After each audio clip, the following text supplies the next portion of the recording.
So my biggest aha moment was realising actually there's more money to be made in not buying property than actually buying it. So Harvey just mentioned about assisted sales.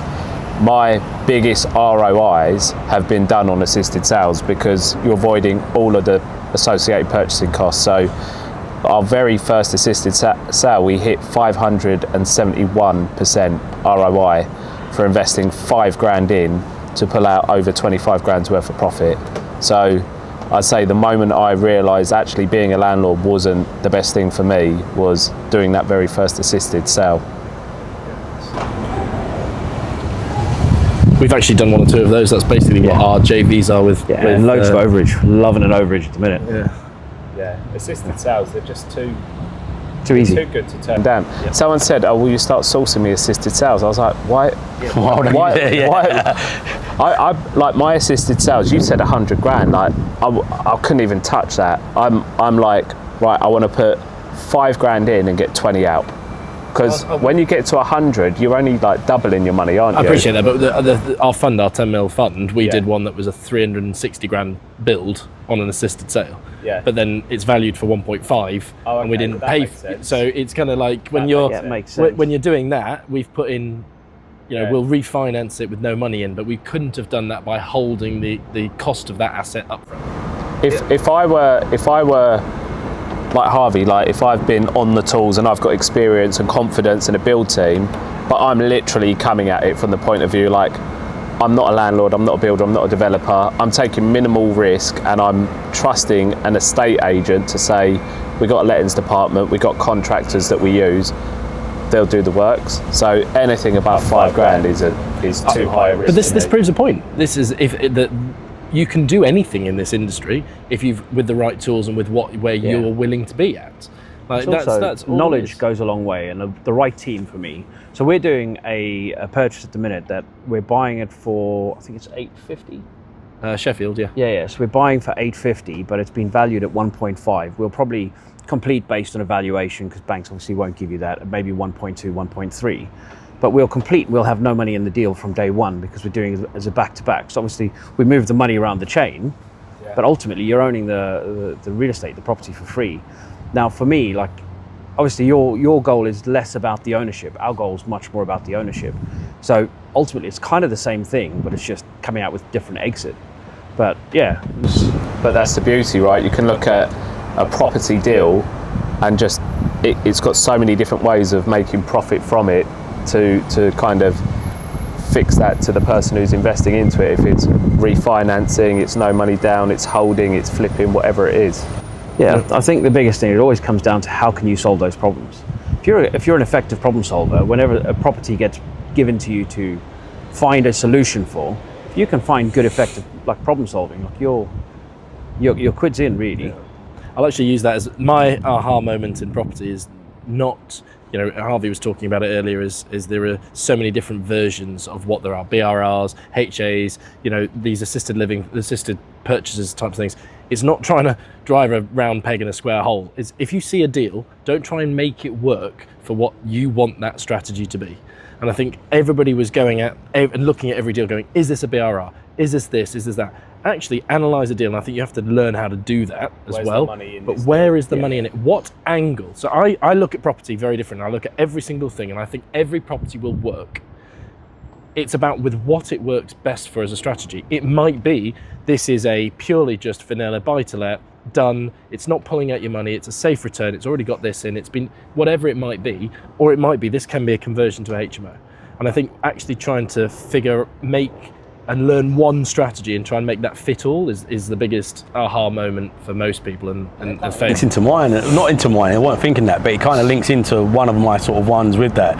Because you can do most things, but you can't do everything. And when you try and split yourself far too thin on just trying to do a bit of everything. But I was exactly like that. I was so focused on if a deal didn't work within the parameters of what I wanted it to work, it was just like off my plate. And the amount of money I left on the table by doing that. This is why with what you guys are doing as well. Like if you can partner with other people, even if it's not your strategies, hey look, I don't really like SAs personally. I just think they're just management intensive and massive. I've got a few of them, but like it's not something I desire to have a massive portfolio full of. But for me, everybody's different. I get that as well. That's another ha-ha for me. Is like just because they don't don't suit me doesn't mean doesn't suit somebody else.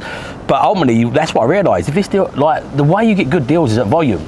Just look at a high volume of deals and you'll find some good deals. And if you're going to get the odd lucky one, the only way you're going to, like Gary Player said, he was only lucky because he practiced all the time, kind of thing, you know. And the more he practiced, Make your own luck. that's it. The more he practiced, the luckier he got, kind of thing. So Great line.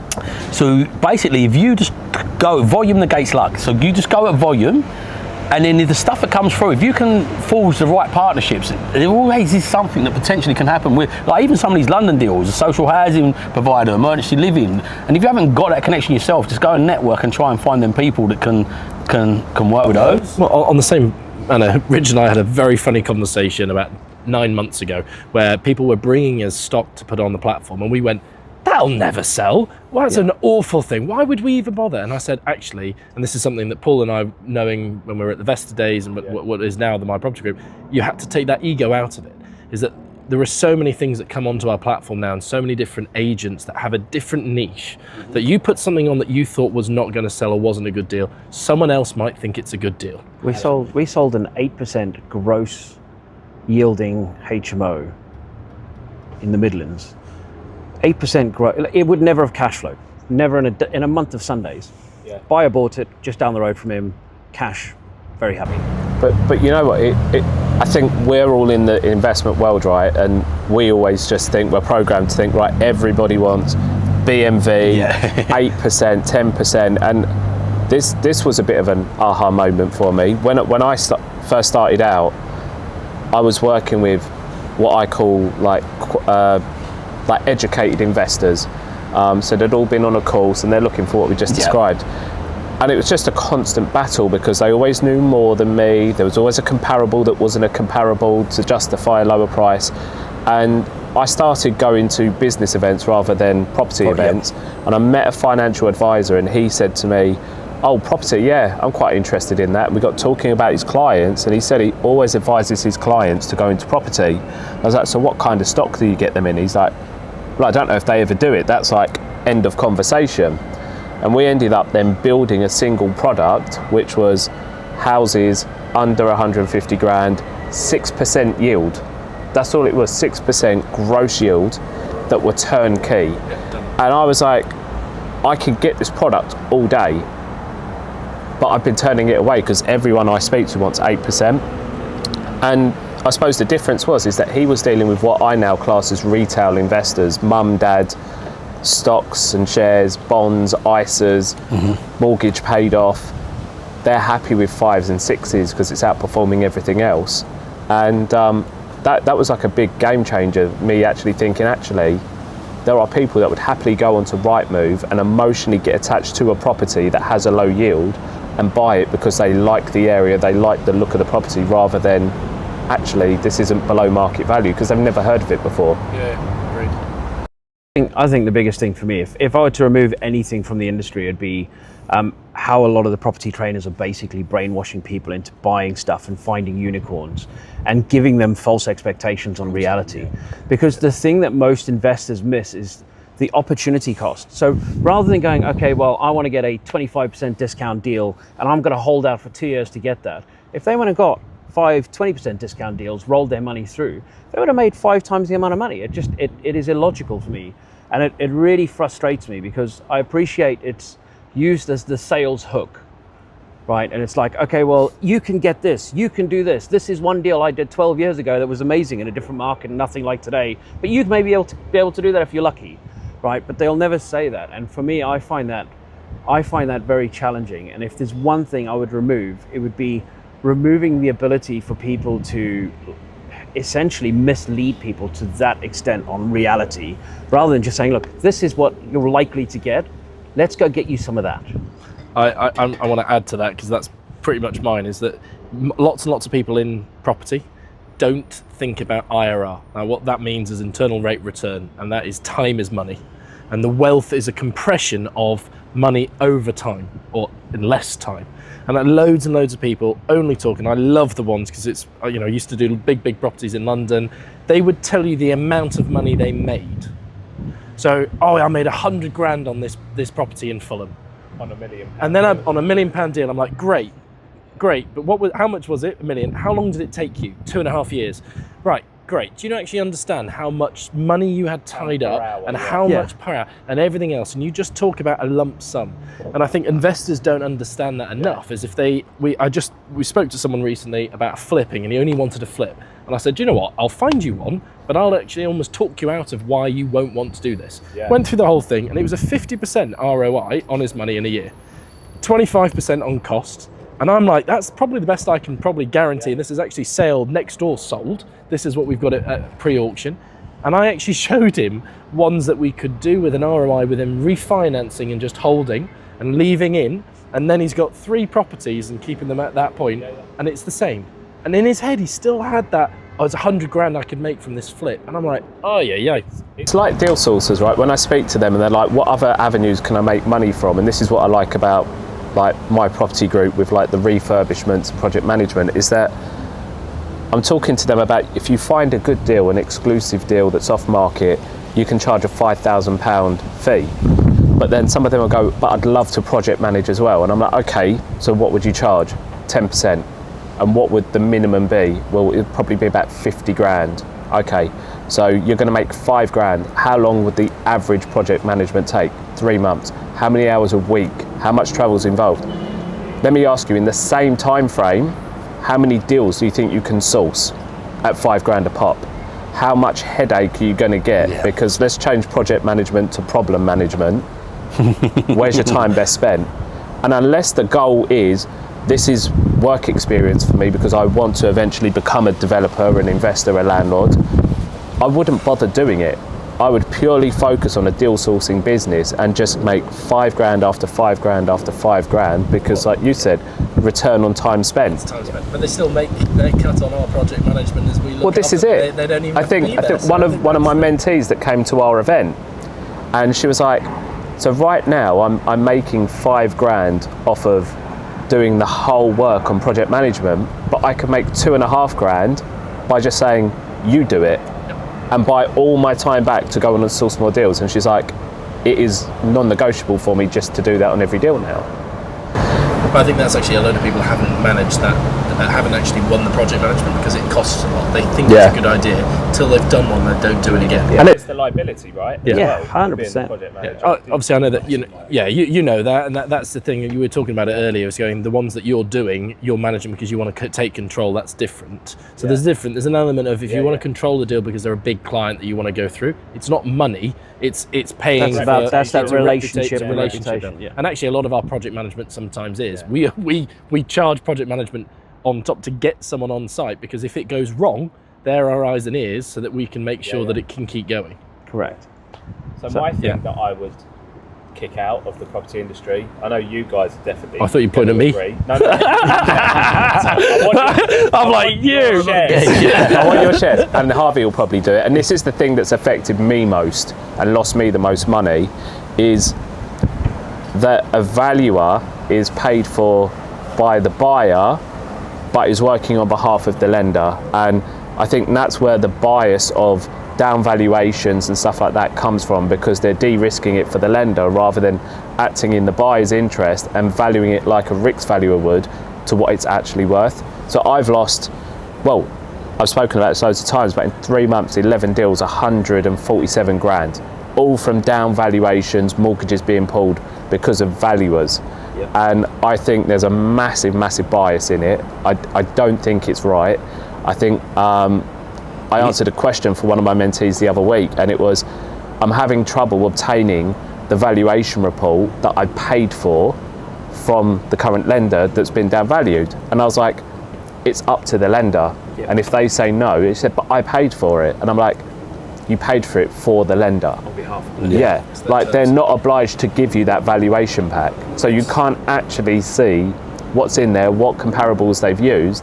9 times out of 10, when you get hold of that comparable pack, they're asking you for like-for-like comparables within a quarter of a mile within the last 6 months. Yeah. 6 months. A lot of data is not even gone through It's in not 6 there. months. But then all of a sudden you see they've used a comparable 2 miles away for something that's not a comparable. Yeah, so put it down, and you're yeah. like, well, actually, you can't use that. And I've had situations where I've been like, okay, 6 months, there's nothing there. Let me go onto Rightmove. Let me see what's sold subject to contract, and I'm going to call every agent up and say, I know you leave these listings on longer than they need to be because of marketing.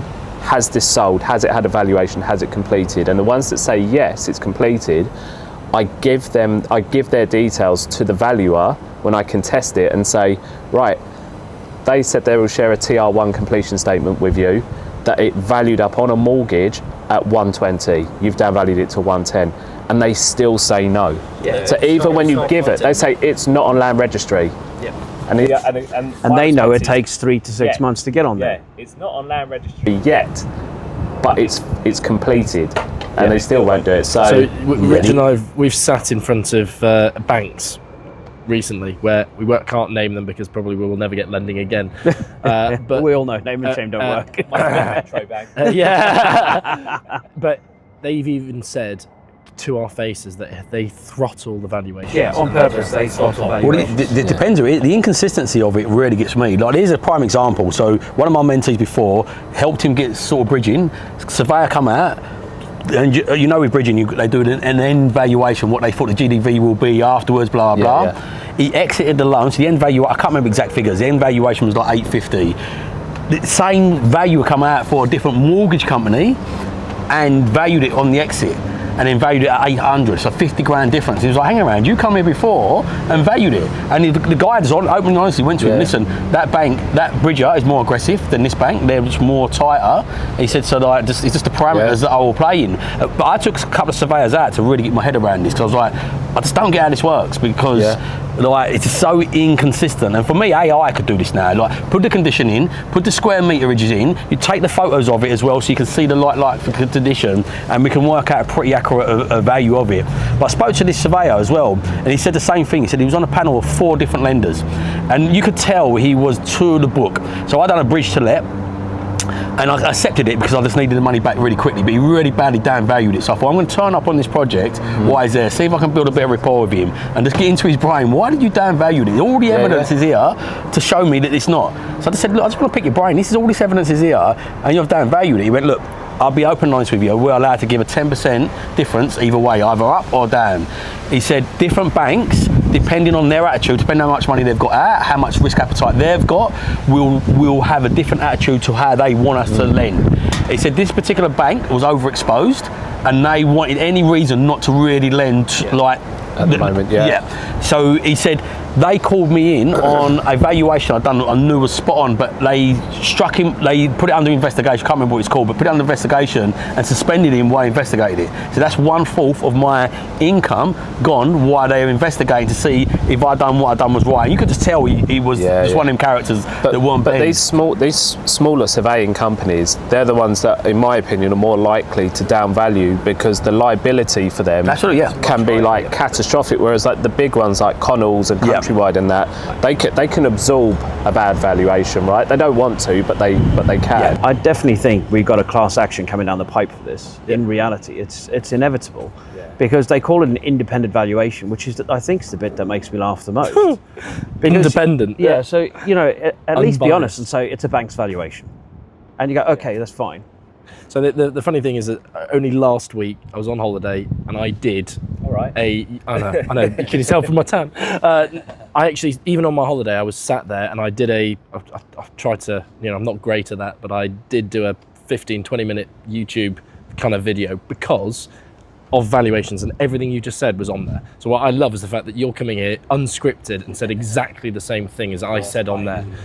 And what the biggest thing for me is that the individuals out there don't understand that they feel that that valuation that comes out is what it's worth, not with what someone's willing to pay for it or what they've offered on it and everything else. And what's happened is over the last 10 years, having been in this industry for like 15-20 years, doing valuations and doing everything else, you used to pay for the surveyor and then you could get the lending afterwards. It's now turned round, but no one's actually understood that's what's happened. And it's the banks have put, throughout COVID and everything else, they've put all of the risk on the surveyors, PI insurance and everything else. So this is an insurance world that's gone round, and that's all it is. It's risk elements and risk appetite. Not is it valued for this or valued for that. Is that the value or not? And I think the biggest impact for us as sources is you get buyers, they will buy and then it doesn't value up and they go, oh, you sold me a dud. And you're like, no.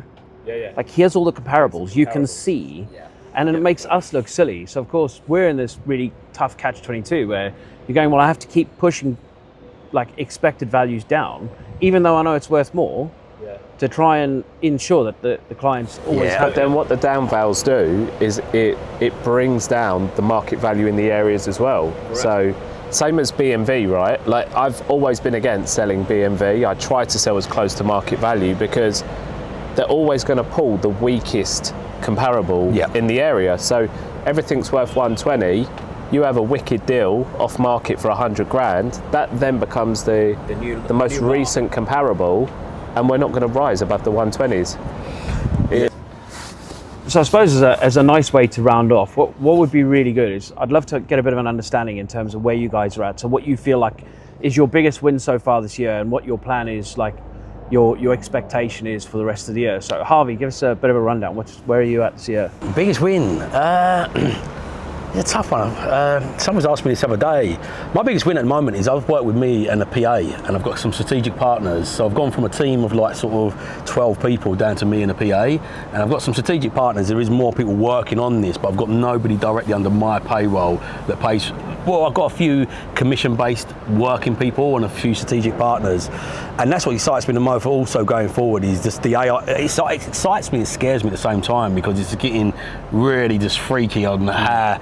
I don't know where it's going to go. Like, I think one of the biggest barriers for most people to get into it was effort, you know, and now you can do, like, AI is getting better every single day, like, for doing effort. So we're automating so many parts of this process. Like, everything I'm looking at in the business at the moment is like, can it be automated? Can it be picked up? You know, and the voice AIs, the AI agents that are chatting with people and communicating, it just blows my mind. Like, probably one of the biggest wins this year is a direct-to-web vendor and the web scraping agents that we've got, and then nurturing them via WhatsApp and AI before you have to get on a call with them. So you can just go at a massive volume and then cherry pick out the best ones. And that's what excites me, building that even more going forward. But it also scares me, because I think very soon you'll be able to go to an agent and go, hey, set all this up for me, go on Paul's channel, see what he does best, do it in the Paul style, rob him with all his stuff, do it in that style and get it done and get it out there. I don't know where it goes, but at the moment it's exciting me. Well, hopefully in your pocket. Yeah. Don't tell our team that we've gone down to one person. They'll be going, oh my God, that's what we'll be going to next. No, it's really good. Man. Really good. It's amazing. Paul, what about you, man? What's my biggest achievement this year? I mean, it's got to be working with us. Well, yeah, we said we wouldn't go down that route, but other than working with you guys, it has to be the events this year, because the events are the beginning of the funnel, right? It's where we're getting new eyes and we're getting new people in, and people are realising who you are. We built the big event purely on the basis that I wanted to speak on bigger stages, and they weren't there, so I built it. But what that has created is a bit of a beast now, where we're 3 events in a year, 400 people attending every single time. We're educating people not only on property but business and entrepreneurship. We've been nominated for property awards. Like, that's a massive achievement. But I think the biggest thing to come out of it all is the entry point to some of the biggest people within the industry that probably wouldn't have been available without the credibility of having that as part of my brand. And that's opened huge doors, as you guys are obviously seeing as well now, where we're working together, which is a highlight of my year as well. But yeah, I'd say it's the events, and I think this event especially, selling out 412 tickets with, I want to say, 0 ad spend. We spent 200. We trialed it. We've never done ad spend before. We spent 230 quid, we didn't get one sale. The sales have all come, like you said, like PAs, VAs, 4 VAs, full time, probably about 600 quid a month we pay them for 4 of them, and they are in the DMs. So yeah, they're just in the DMs, messaging people, because as much as we're posting on socials every day, we're posting on the stories, you might follow us, but we might not be top of your feed. We might not be at the front of your story, so you're not seeing things. So having them in the DMs, have you seen so-and-so speaking at the event? Grab your ticket now. It's just been announced, Property Elevator live at the event. That for me, £1 per hour is it's unbelievable. We hired some sales. Yeah, I'd spend the money on that all day over ad spend. Something we need to do. We're learning from both of you on that type of thing. We'd love to spend a bit of time with both of you to talk more about this stuff, to be honest. Cause that was a massive needle mover for us, hiring setters in the DMs to message people. But we're testing out an AI at the moment. So we built a whole funnel to do it via an AI agent. So the AI outreach is both cold and warm inbound, and we're taking through the whole process. I've recorded all the different variations of what would say, where would say on it, and there's an AI that will pick it up as well, like intuitively along the way. So we're just testing it at the moment. I don't know how successful it will be, but if it is, it's all trial and error though. Yeah, absolutely. Yeah, we'd love to learn about that. Our problem wasn't the fact that we've got leads, and I think last month we had 280 leads in a month. From 6 months ago, I had like 30 or 40 leads in a month. We can't even deal with them. Since I came on board, right? Yeah, that's since you came on.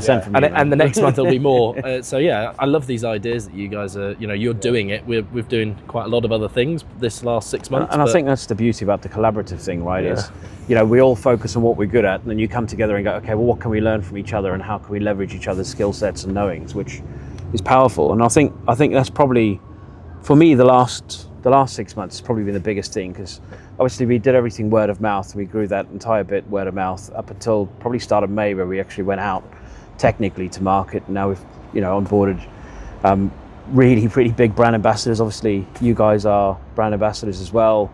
Onboarded 2 massive publications. Also got probably one of the biggest names in the entire industry as well, who's just essentially agreed to be a brand ambassador. That Paul introduced us to. Just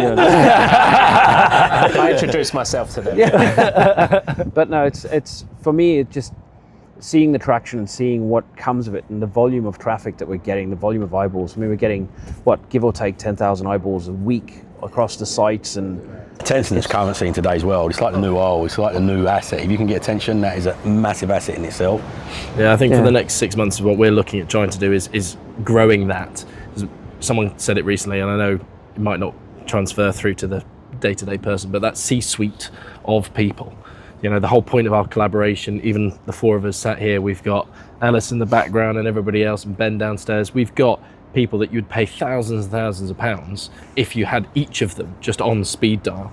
But to have them in that collaboration as a group, and have My Property Wealth, that kind of building your own portfolios within what we're doing over the next 6 months, and having that through, collectively helping people, I think is the real power of this as well. Yeah. No, it's been good. So listen, guys. Thank you. Just want to say thank you very much for coming down. Appreciate you guys enjoying the lovely weather on the rooftop, and it held out for a change in the UK, so we'll take that as a win. Don't have to squint so much or sweat so much now either, so that's also appreciated. But no, you guys have been awesome, and thanks for joining us on this journey. We're looking forward to doing a lot more stuff with you guys in the future. Yeah, thanks guys.